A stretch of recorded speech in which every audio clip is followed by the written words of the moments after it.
Ce message vous est présenté par l'Assemblée chrétienne Le Tabernacle. www.letabernacle.net. Tu n'es pas un Dieu, qui est loin, inaccessible. Tu es un Dieu proche. Tu es celui qui se révèle, nous l'avons vu il y a 15 jours dans le mariage de Thomas et Jennifer. Tu es un Dieu qui se révèle au cœur de l'homme. Parce que tu veux y bâtir ta maison. Tu veux bâtir ta maison en nous, Seigneur.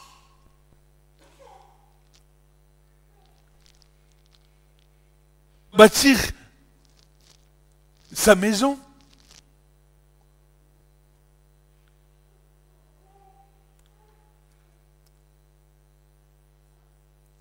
Va faire de nous que nous allons éclairer le monde.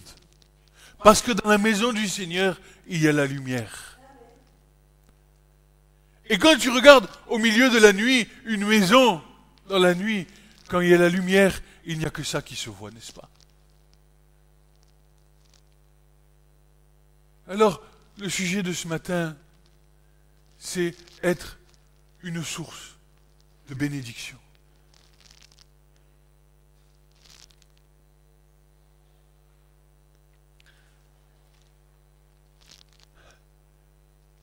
Nous sommes des sources de bénédiction pour notre prochain. Dans l'assemblée, mais aussi au dehors. Pourquoi? Parce que Christ lui-même est une source de bénédiction. Comment est-il devenu une source de bénédiction? En offrant sa vie sur la croix. En ayant pris le poids du jugement de nos fautes sur ses épaules, en les ayant condamnés en jugement sur la croix, ayant manifesté sa justice dans la résurrection d'entre les morts pour nous. Et si nous nous attachons à ces choses, et si Christ vit réellement en nous, par son esprit, alors tu deviens source de bénédiction pour ton prochain.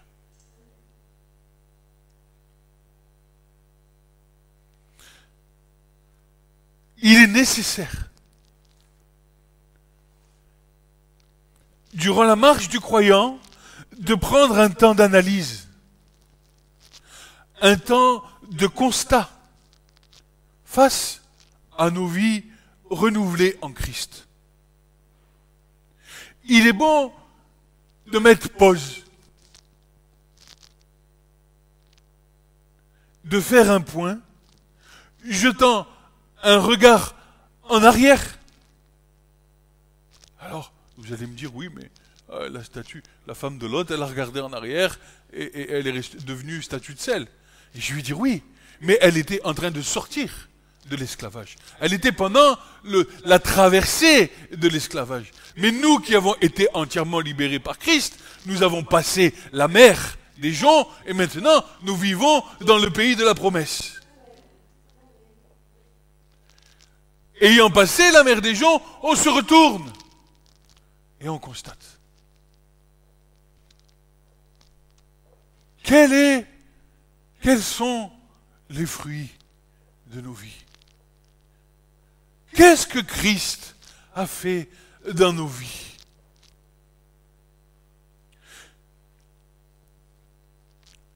Regardez en arrière, de façon, d'une part, à ne pas oublier d'où nous venons. Deuxièmement, à examiner si nous sommes vraiment dans la foi. Et enfin, glorifier le nom du Seigneur et travailler à faire grandir encore les vertus du Saint-Esprit par lequel il nous a unis à lui en obéissant à ses saints commandements. Les vertus du Saint-Esprit vont grandir en toi quand tu vas obéir à la parole de Dieu. Plus tu obéis, plus le Saint-Esprit en toi va faire jaillir des fruits délicieux, des fruits succulents, dont toi-même n'en as même pas idée. C'est ça la marche dans la foi. C'est que Dieu fait quelque chose en toi, dont toi-même tu ne sais pas ce qu'il est en train de faire, mais qu'en faisant une pause, tu te retournes et tu constates tout le chemin par lequel tu es passé. Comment Dieu a agi? Qu'est-ce qu'il a fait de toi? Et alors, si l'Esprit de Dieu vit en toi, ça va t'amener à être encouragé. Parce que le peu de ce qu'il aura fait te donne une espérance dans ce qu'il va faire demain. Obéir au commandement de Dieu, c'est être à l'écoute de sa parole et constater le fruit délicieux produit, de pouvoir évaluer sa maturité et se réjouir dans son devenir. Constater la maturité du fruit. Est-ce que ce fruit, il est encore en formation? Est-ce qu'il manque encore de la saveur? Est-ce qu'il manque encore? Et le constat est clair, oui, mais le fruit est là. Le fruit est là, et avec l'aide du Seigneur, selon la grâce qui nous est accordée, ce fruit va maturer dans le temps. Un fruit qui n'existait pas dans nos vies antérieures. Et avec le temps, on s'aperçoit que les choses apparaissent. Regardez en arrière, c'est un commandement du Seigneur lui-même. Deutéronome 8, versets 1 à 10, nous enseigne. Et tu te souviendras, et là, excusez-moi, Deutéronome 8, nous sommes sur le bord du Jourdain, Israël est sorti d'Égypte, est passé par le désert, et nous sommes quelques heures, j'ai envie de dire, quelques heures avant de traverser le Jourdain pour entrer dans la terre promise. Et avant ça, Dieu fait un point fixe par la bouche de Moïse, et il va donner des ordonnances à son peuple. Et l'ordonnance, c'est tu te souviendras. Zecharta. Tu te souviendras de tout le chemin par lequel l'Éternel, ton Dieu, t'a fait marcher ces 40 années dans le désert, afin de t'humilier, de t'éprouver, pour connaître ce qui était dans ton cœur, si tu garderais ses commandements ou non. Écoute-moi, tu passes par le désert, le Seigneur il vient, il t'arrache de l'Égypte.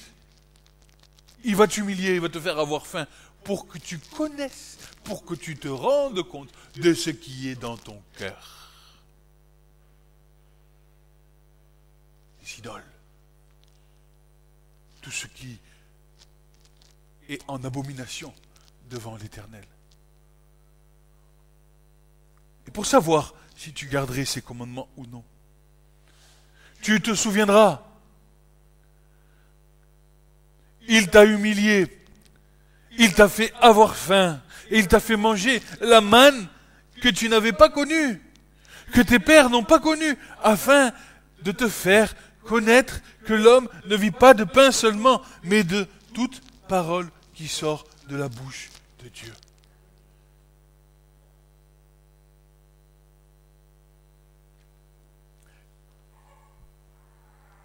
Connais dans ton cœur qu'un homme châtie son fils, comme un homme châtie son fils, l'Éternel te châtie. Oui. Oui, nous avons besoin de connaître la justice de Dieu.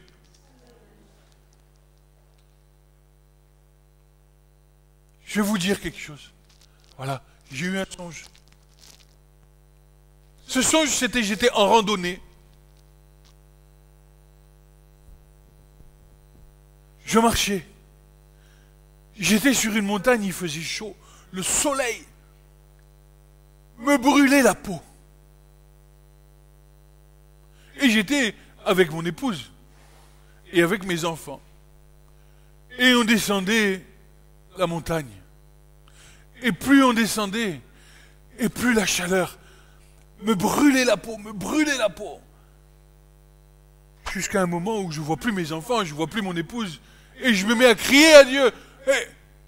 Et des gens remontaient. Il me dit, de quel Dieu tu parles? Il n'y a pas de Dieu ici.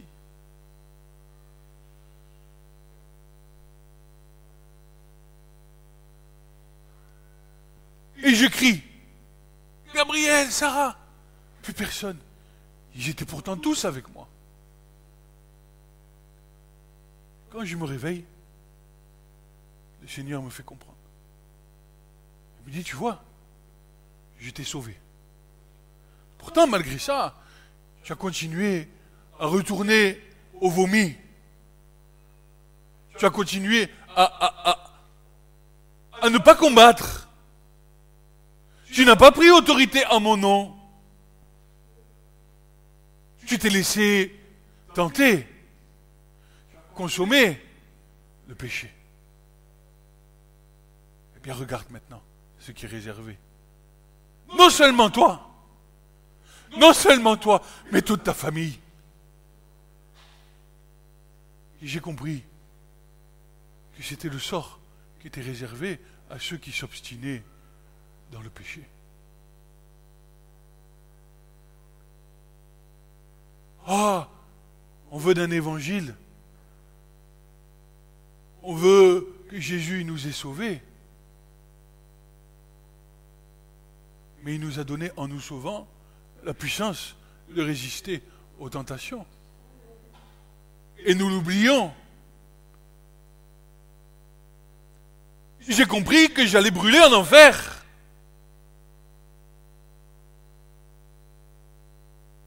Je me suis réveillé et je l'ai dit à Katia, j'ai dit, chérie, regarde. Alors je me suis posé la question, je me suis dit, mais est-ce que dans l'Écriture, on a un témoignage comme ça dans l'Écriture? Où une famille entière, elle est engloutie? Ah oui, bien sûr. Oui. C'était qui? Rappelez-moi. Datham et Abiram? Hein? Et les enfants qui avaient contesté contre le ministère, où la terre, elle s'est ouverte en deux, et la famille entière est tombée dans le tréfonds de la terre.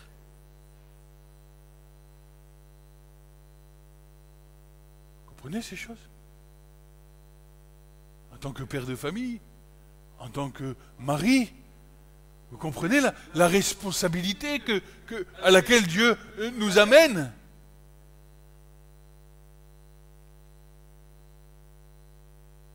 C'est très sérieux. Je peux vous dire que ça fait un sacré effet.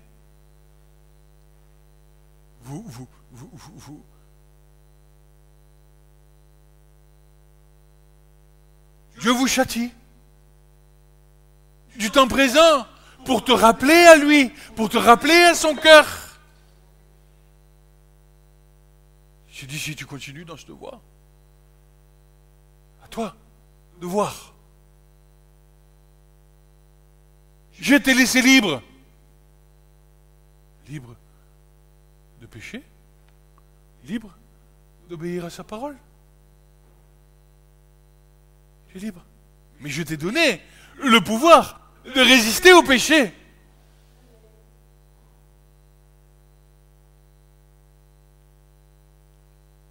Ceux qui croient en mon nom marcheront sur les scorpions, ils marcheront sur les serpents, et ils seront pas, on les piquera et ils mourront pas, et tu le dis, et tu le confesses, et tu viens, et tu chantes, et tu mets pas en pratique la parole de Dieu. Je t'ai donné mon nom. Mon fils vit en toi. Et je vois quelque part dans l'Écriture où le souverain sacrificateur, il est souillé, il est taché, et c'est le prophète qui parle et qui dit qu'à un moment donné, à force que Satan, il va accuser Yahushua, il va l'accuser devant l'Éternel, il va lui dire regarde.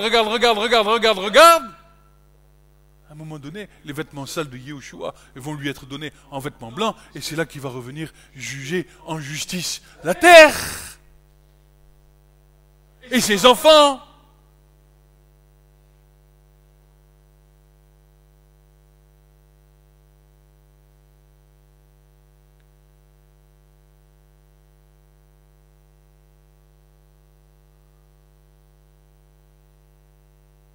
Et parfois, il faut que nous passions par là.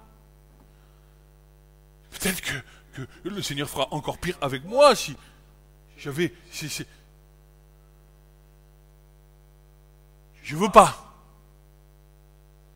J'ai plus envie. Je peux vous dire que quand vous passez par là, vous vous réveillez, vous dites, voilà, tu l'as entendu 10 fois, 100 fois, 1000 fois.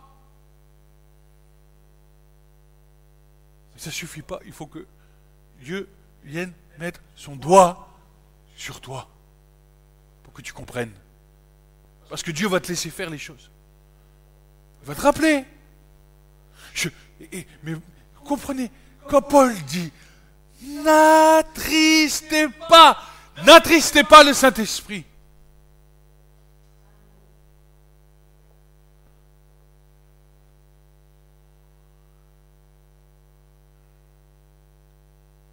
Pourtant Dieu nous aime. Et s'il nous fait passer par là, c'est parce qu'il nous aime. Il ne veut... Ah, c'est pas Jésus qui prie. Père, je ne veux qu'aucun d'entre eux, de ce que tu m'as donné, ne se perde.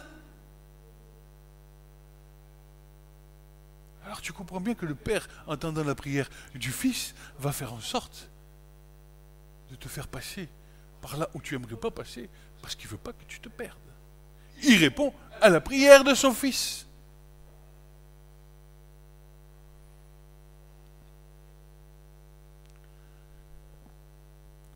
Baal Péor, Seigneur de la brèche, tu ouvres une brèche, l'ennemi rentre dans toute ta maison, dans toute ta famille. Tu fais une brèche, une ouverture, ça se répand sur ta maison.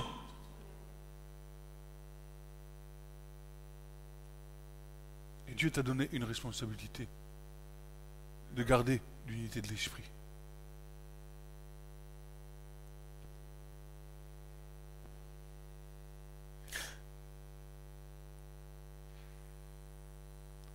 Connais dans ton cœur ce qui se cache dans ton cœur. Et mets-le devant la face de Dieu.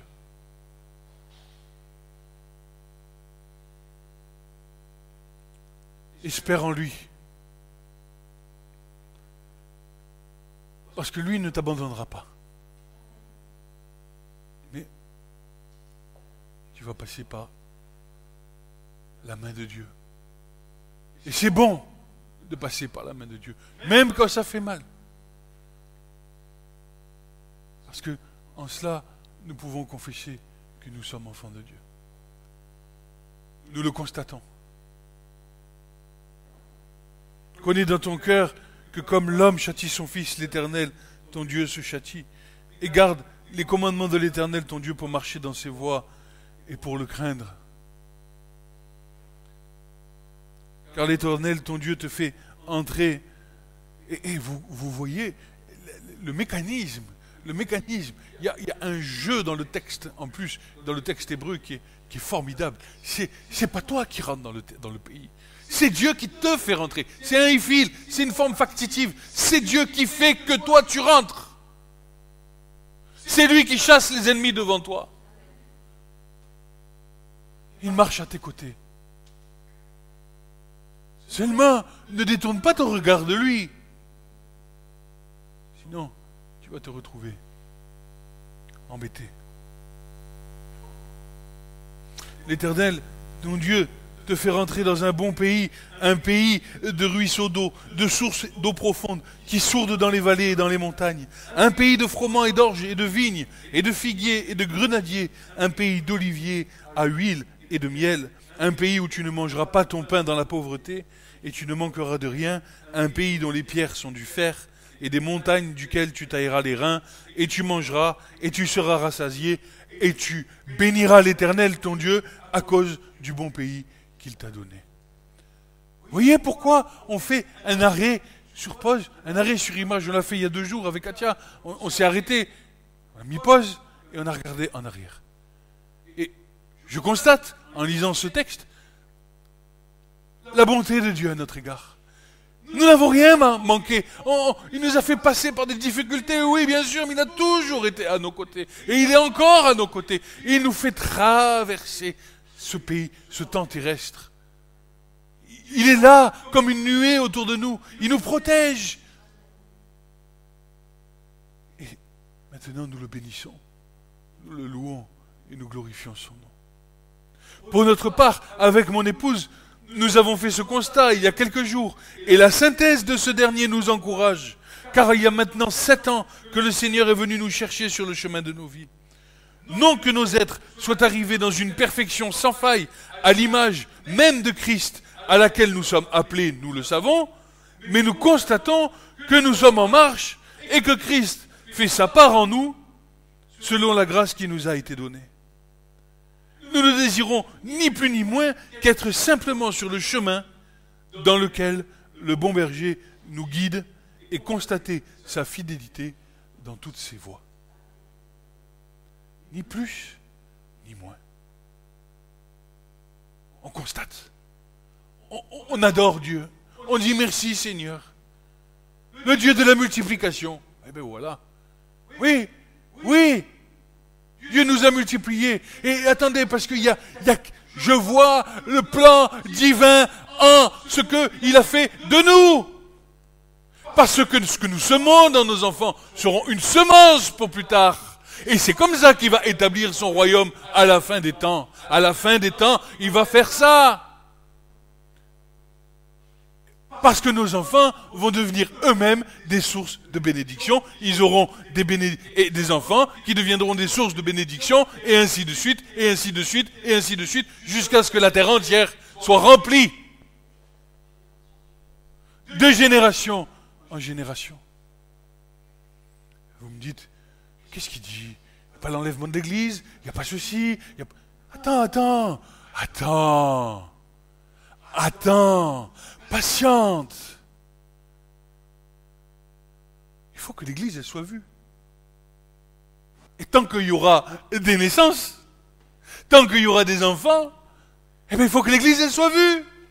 Parce que Dieu patiente jusqu'au dernier. Et quand le dernier sera sauvé, alors voilà que ça s'accomplira. Patiente.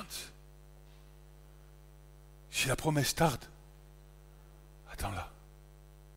Mais en attendant, fais ton œuvre. Marche. Paul, dans sa lettre aux Corinthiens, la première lettre aux Corinthiens, chapitre 15, verset 10, dira ceci. Par la grâce de Dieu, je suis qui je suis. Et sa grâce envers moi n'a pas été vaine, loin de là. J'ai travaillé plus que tous, non pas moi toutefois, mais la grâce de Dieu qui est avec moi. Tu comprends ce mécanisme? C'est la même chose que l'Éternel qui te fait rentrer dans le pays de la promesse. C'est plus toi qui travailles, c'est la grâce de Dieu qui vit en toi, qui travaille à l'égard de ton salut. Bien souvent, avec mon épouse, nous avons été égarés dans le désert. Les idoles de nos vies passées se sont souvent réjouies de notre errance. Mais malgré tout, rien de tout cela n'a pu nous séparer de l'amour manifesté en Christ. Parfois même, nous avons été châtiés. Mais à chaque fois, le Seigneur nous a rappelé quel était son nom, son grand nom. Qui intentera accusation contre les élus de Dieu? Car c'est Dieu qui justifie. Qui est celui qui condamne? Christ est mort, mais plutôt aussi ressuscité, qui aussi, assis à la droite de Dieu, intercède pour nous. faut qu'on comprenne toutes ces choses. Nous sommes un peuple de sacrificateurs. Et donc tu as besoin d'un souverain sacrificateur pour pallier à tes faiblesses, pour pallier à tes manquements. Tu as besoin d'un souverain sacrificateur qui, lui, rentre dans le lieu saint une fois par an et qui vient intercéder pour son peuple. Du temps de la sacrificature lévitique, c'était le souverain sacrificateur qui faisait ceci, le jour du Yom Kippour. Aujourd'hui, ce n'est pour nous qui sommes sacrificateurs, à la manière de Melchisédek, à la manière de ce que Christ a accompli pour nous. Qui intercède pour nous dans nos défaillances? C'est Christ devant le Père.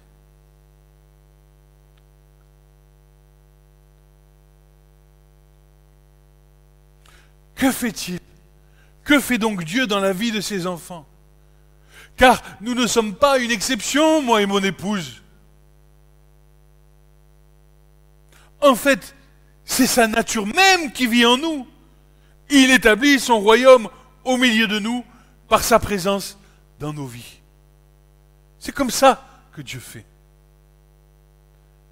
Paul, Éphésiens 2, versets 19 à 22. Ainsi donc, vous n'êtes plus étrangers ni forains, mais vous êtes concitoyens des saints et gens de la maison de Dieu, ayant été édifiés sur le fondement des apôtres et des prophètes, ce que nous avons lu tout à l'heure en Ésaïe 44.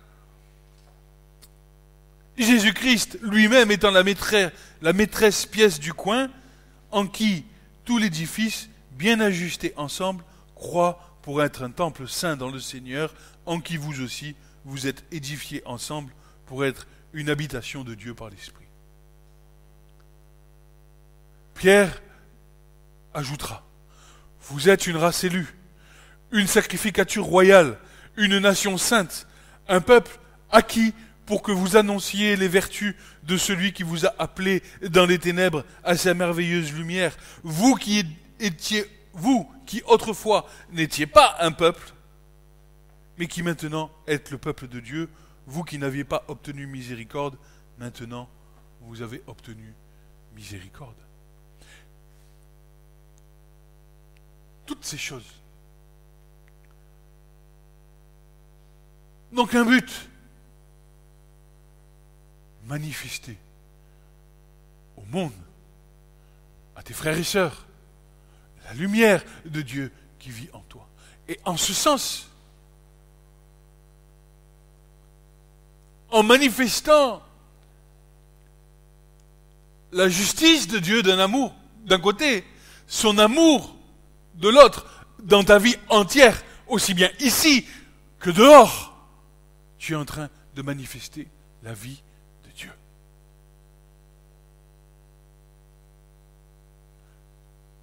Je me rends compte aujourd'hui de certaines choses que Dieu fait au travers de nous, sans que nous le sachions, pour ceux du dehors, qui sont dans la souffrance. Tu vois, aujourd'hui, j'ai cette grâce d'être un chef d'entreprise.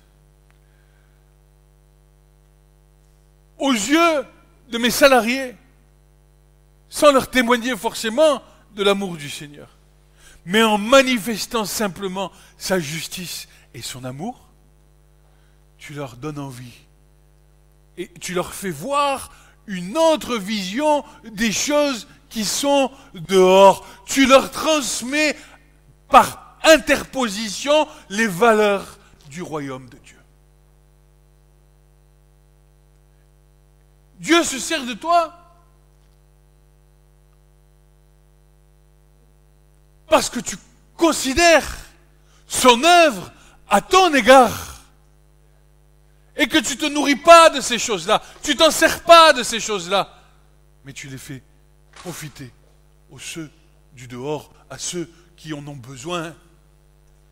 Ce sont des choses qui ne se voient pas. Ce sont des choses qui ne s'entendent pas. Mais ce sont des choses réelles. Ma comptable, même, se pose des questions. Mais laissons le Seigneur faire. Laissons-le accomplir son œuvre. Et on verra demain. Parce que, attention, manifester ces choses-là ont un coût. Le coût,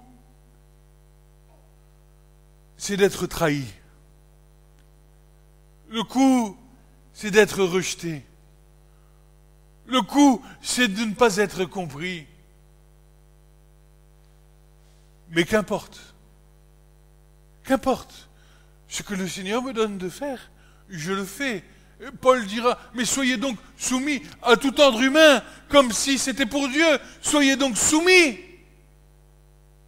comme faisant toutes choses pour Dieu.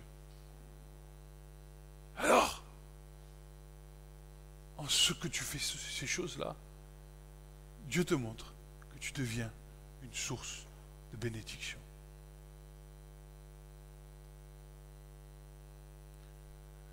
Premièrement, nous devons nous rappeler de la promesse faite à Abraham. Abraham est celui qui est choisi dans l'Écriture pour être une typologie de celui qui a reçu une révélation de Dieu. C'est pas bien dit, mais Abraham est celui qui... On va voir ce qu'il dit. L'Éternel avait dit à Abraham, va-t'en de ton pays, sors de ta parenté, de la maison de ton père, du pays, dans le pays que je te montrerai. Je te ferai devenir une grande nation. Je te bénirai et je rendrai ton nom grand et tu seras une bénédiction. Ah, tu seras une bénédiction. Parce que la volonté divine vivait en lui.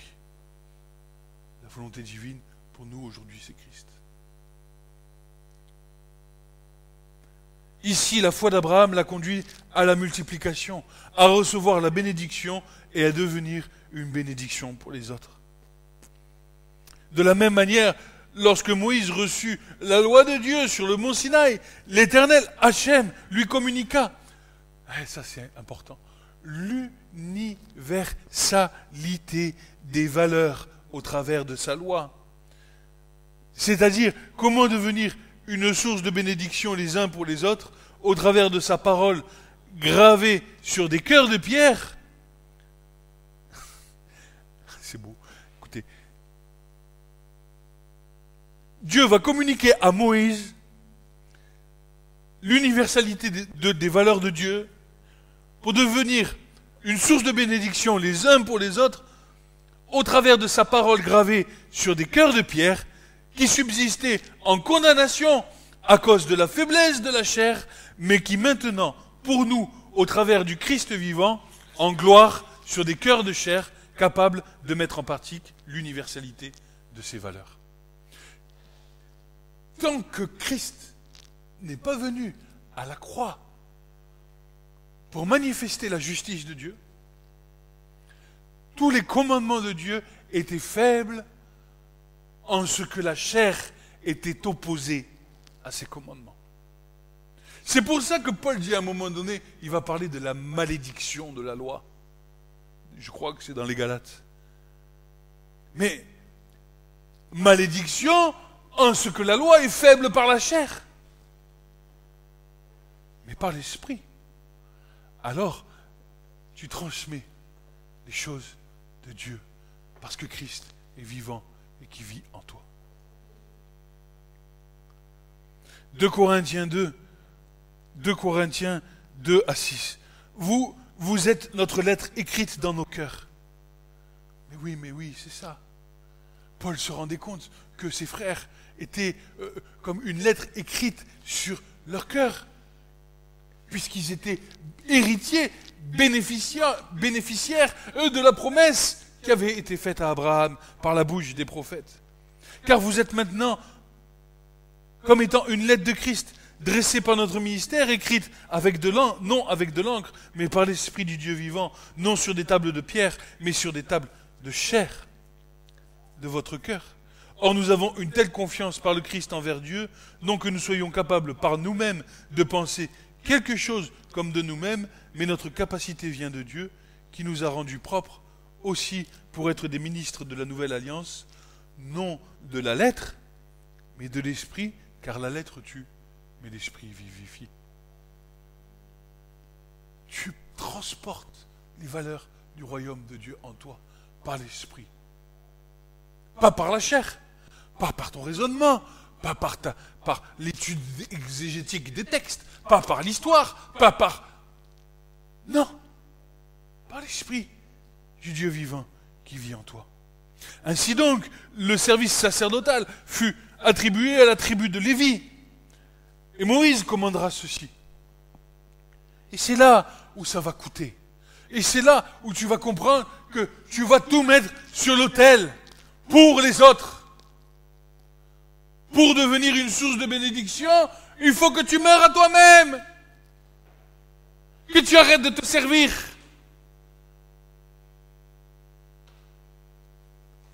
Deutéronome 18, versets 1 à 9. Les sacrificateurs, les Lévites et toute la tribu de Lévi n'auront point de part ni d'héritage avec Israël, à part.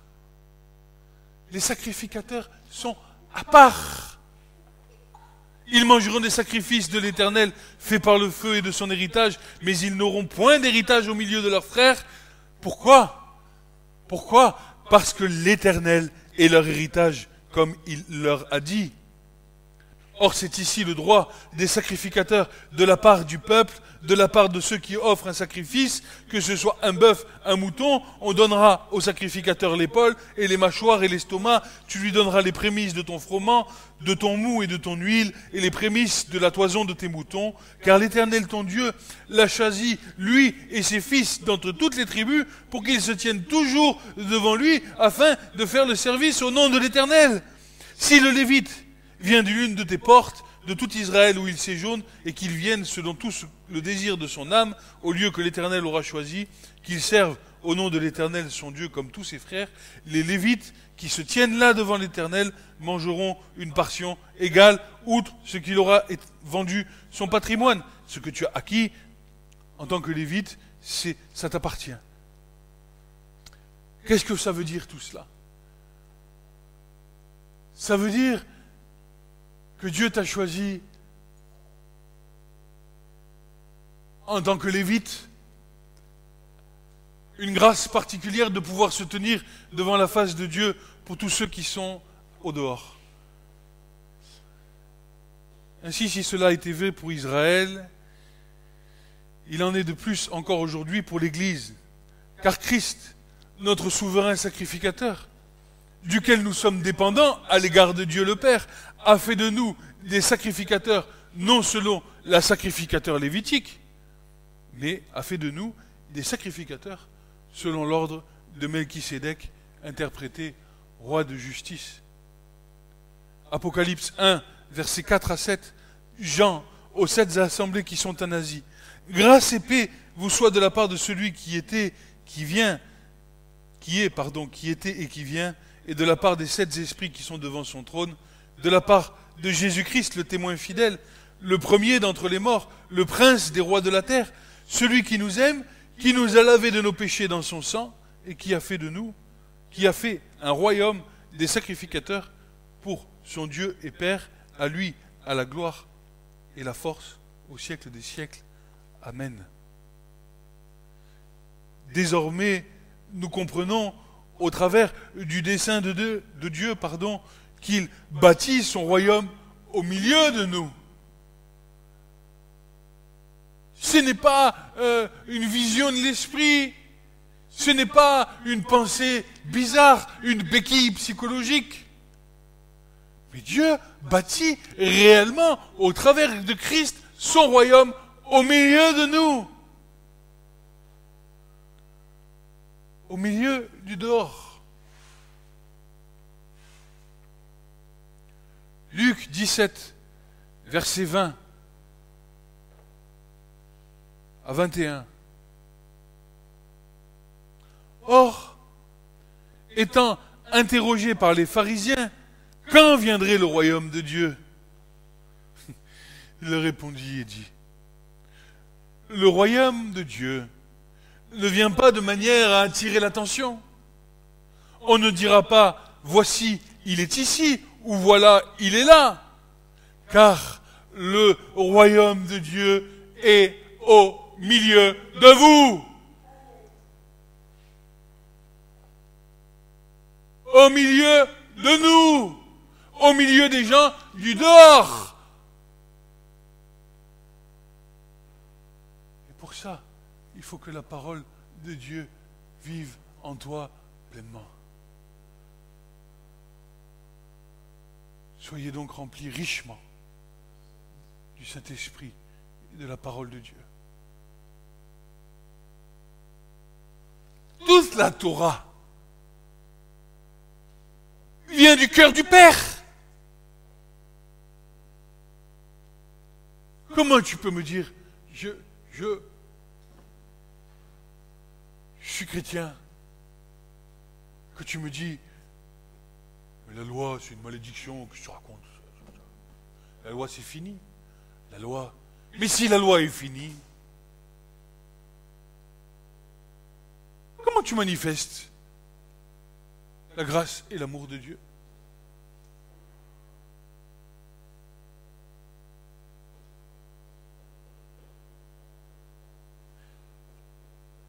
Je ne comprends.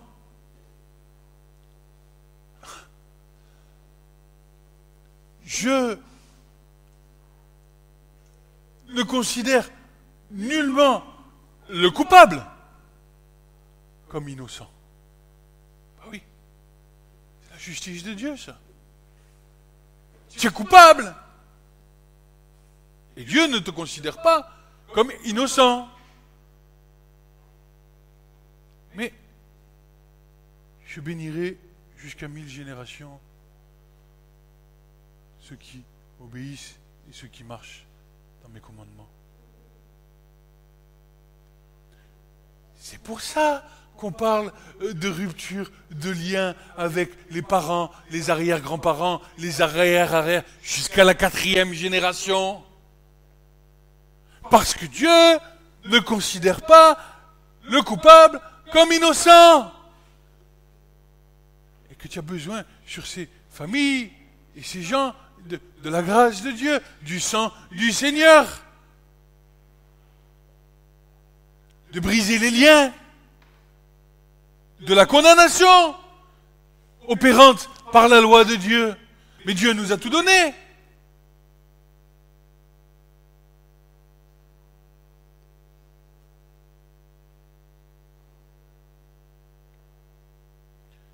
Car voici, le royaume de Dieu est au milieu de vous.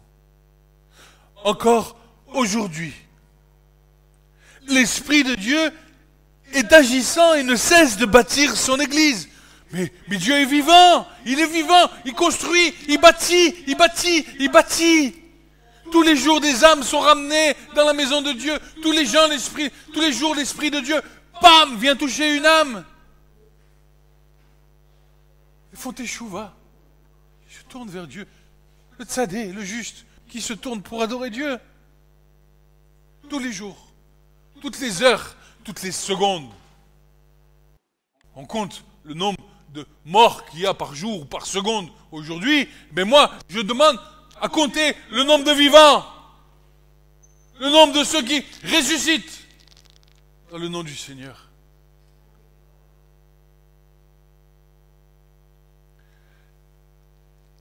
Aujourd'hui, il bâtit au travers du temps des générations présentes, mais aussi de là ou des générations futures. Moi, je ne sais pas quand est-ce que le Seigneur vient. Je ne sais pas s'il y en a encore pour 10 ans, pour 3 ans ou pour 1 an. Les choses se contractent. Les choses, on peut dire que les choses avancent. Mais rappelons-nous de ce que nous dit Jésus. Rappelons-nous de ce que le Seigneur nous enseigne. Et il dit, verset 22 de Luc 17, toujours aux disciples, des jours viendront où vous désirerez voir l'un des jours du Fils de l'homme, et vous ne le verrez pas. Dis-moi, je désire de voir les jours du Fils de parce que le temps se resserre, parce que l'iniquité prévaut sur l'amour, parce que, dis-moi, c'est ça qui fait jaillir de ton cœur ce désir ardent devant le Seigneur? Et le Seigneur te dit le contraire, il te dit non, vous ne le verrez pas. On vous dira, voici, il est ici. Les messages, oh Jésus revient, j'ai entendu, Jésus revient. Mais Paul, il attendait déjà Jésus. Oui, il revient, certainement qu'il revient. Parce qu'il l'a dit. Mais nul ne sait le jour ni l'heure. Même pas les anges qui sont dans le ciel. Seul le Père le sait. Voici, il est ici, ou il est là. N'y allez pas, ne les suivez pas. Car comme l'éclair qui brille, lui, de l'un des côtés du dessous du ciel, jusqu'à l'autre côté du dessous du ciel, ainsi sera le Fils de l'homme en son jour. Comme ça. Pas. Peut-être que oui, peut-être que non, peut-être qu'il vient, peut-être qu'il ne vient pas. Non, il viendra. Tac, un claquement de doigts. Auparavant, écoutez, parce que c'est important. Auparavant, il faut qu'il souffre beaucoup et qu'il soit rejeté par cette génération. Mais, oh, tu crois pas que le Christ dans le ciel, il souffre? Tu crois qu'il a souffert juste sur la croix? N'est-il pas encore l'agneau immolé dans le ciel où le sang coule? Christ souffre encore aujourd'hui. Les souffrances. Et qu'est-ce que je vous ai dit tout à l'heure? Le prophète, hein? Et Satan qui se tient devant le souverain sacrificateur, Yoshua, qui dit ôtez-lui ses vêtements. C'est pour bientôt, ça va venir. Pourquoi les vêtements sont souillés? Parce que le Christ est rejeté aujourd'hui dans cette génération. Et son vêtement est souillé à cause du manque d'obéissance à ses commandements.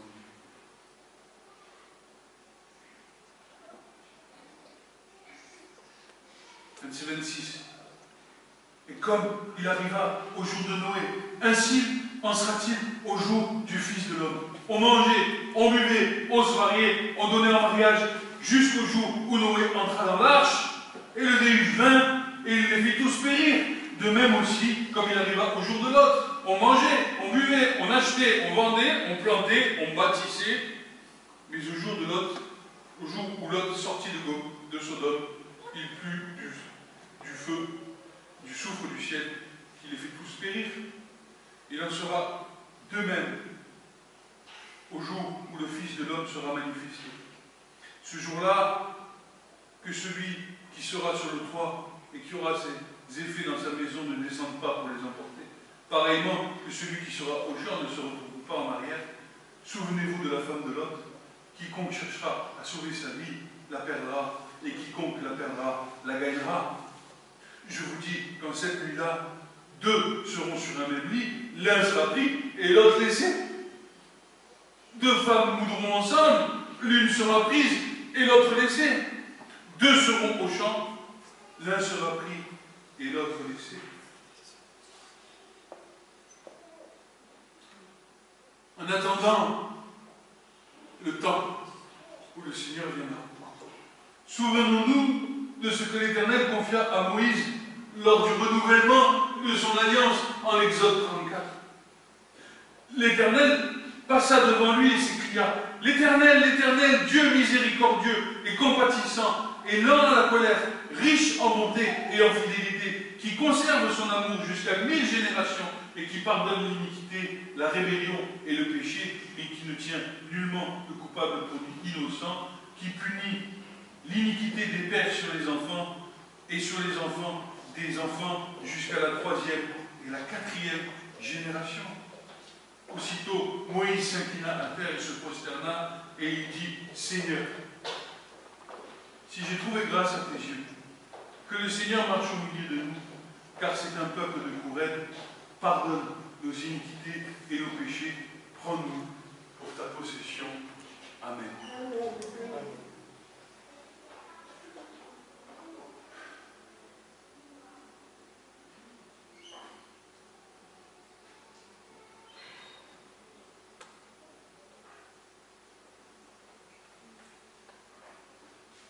ce n'est pas en faisant des choses pour Dieu que tu manifestes le royaume de Dieu. Parce que ce que tu vas faire pour Dieu, tu vas mal le faire. Et tu vas être un anti-témoignage avec le royaume de Dieu. Et c'est ce qui fait qu'aujourd'hui l'Église, elle est dans un sale état.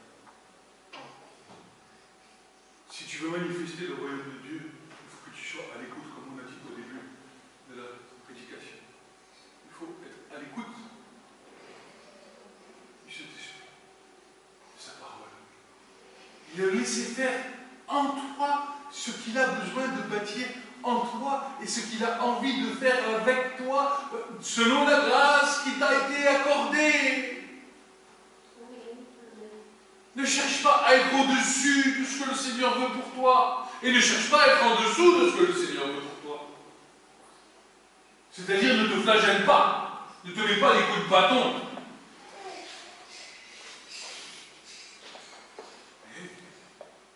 Accepte.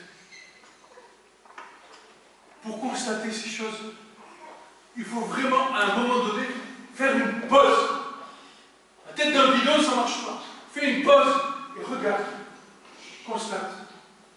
Bénis le Seigneur. Loue Dieu, parce que tu verras que ce qu'il fait, c'est merveilleux. Et ensuite, tu te retournes dans l'autre sens et tu continues ta marche.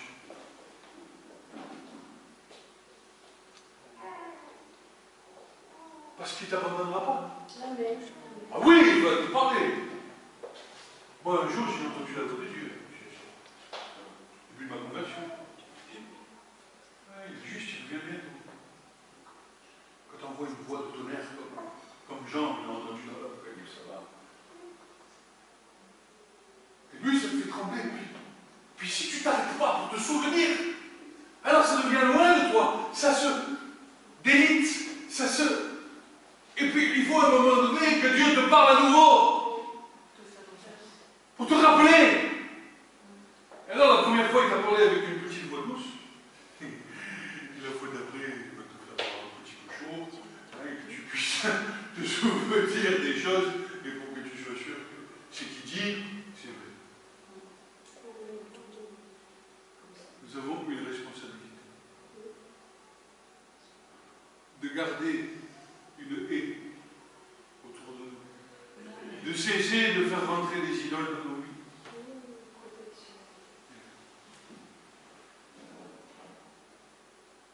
Parce que dès qu'il y a une brèche,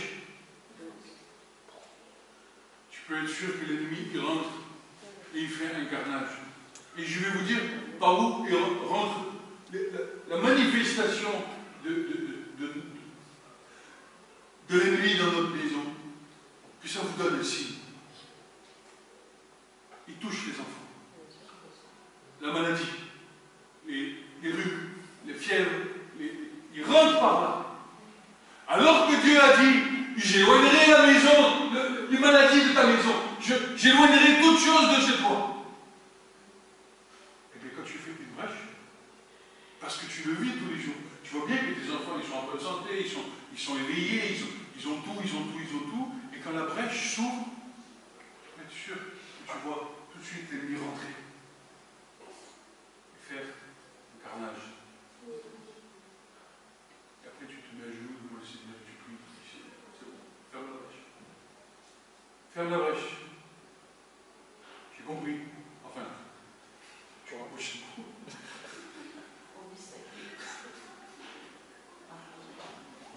Tu es bon?